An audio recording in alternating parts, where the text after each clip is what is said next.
We're now less than a week away from the Boulder. It's on Memorial Day, and one of the veterans being honored this year is a former World War II glider pilot. Denver 7 photojournalist Adam Hilberry introduces us to Roger Smith, whose dream of flying took him behind enemy lines during the Allied invasion of southern France. I loved flying. While I was training up there to learn how to fly, news came down that they needed glider pilots. I raised my right hand and enlisted in the service. We got orders to go to Fort Morgan, Colorado. We flew Taylor crafts, and what we do, we climb up to 1,200 feet or something like that and cut the engine off.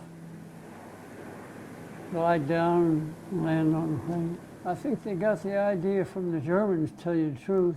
I got to know Roger because I moved into a house next to him. And the more I got to know him and the more we became friends, the more I became interested in the glider pilot story. I think the first combat operation of gliders was in Sicily. So this is Chalk 32 and shows Roger and Erling Severson flying. I think that was in 43, wasn't it? July 10th of 43, that's right. What's your take on why the gliders were so important? They had to have heavy equipment, jeeps, ammunition, all the logistic equipment necessary for these paratroopers to use.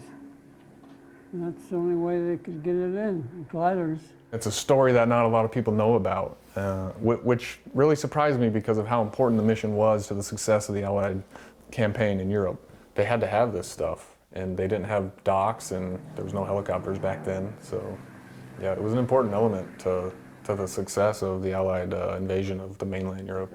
You didn't have any engine in it if you made a mistake on landing to go around. So you had to land wherever the glider told you to. It was canvas, plywood, and steel. It was just fabric and framework. These guys were initially told this was an all-volunteer service. So every single glider pilot in World War II was a volunteer, and they volunteered to do it. But they were initially told when they did that, when they volunteered, that potentially 50% of them could be casualties. And they still signed up for it. So they're going to honor the glider pilots this year as a portion of the service that's kind of hardly recognized, and we like to bring the attention to these guys and the brave heroes that were killed in action. So Roger's going to be celebrated as being a representative of the glider pilots and continuing their legacy and honoring those that came before him. There wasn't anything about flying that I didn't enjoy. More proof Roger's in the greatest generation there. Wow.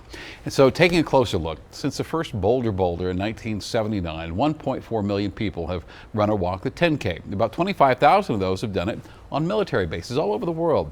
A 10K course is laid out at bases every year, and then wearing the special Boulder t-shirts and bibs, service members run the race right along with their counterparts back here in Colorado.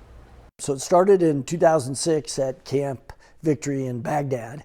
And over the period of time, it evolved into 6 or 8 or sometimes even 10 different locations. And so it continues to be kind of a core of what we do. It's, just the military service and especially on Memorial Day, it gives us an opportunity to say thank you.